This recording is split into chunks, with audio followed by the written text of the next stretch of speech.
तेरा आइटम मिसा करा तो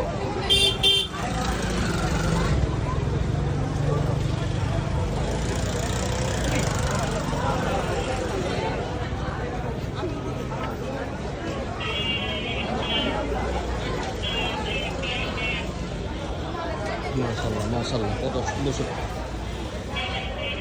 পোস্তগোলা শ্মশানঘাট গরুরহাট পুরা ফুল হয়ে গেছে মানে আরও অনেক গরু আসবে কিন্তু এখনই অনেক চলো এই হাটটা বর্তমানে অনেক জমজমাট হয় এবং অনেক আগে আগে এই গরু চলে আসে কত গরু চয়েস ফুল লাল লাল বিশাল পাগলা শাহিওয়াল যে ধরনের গরু আমরা পছন্দ করি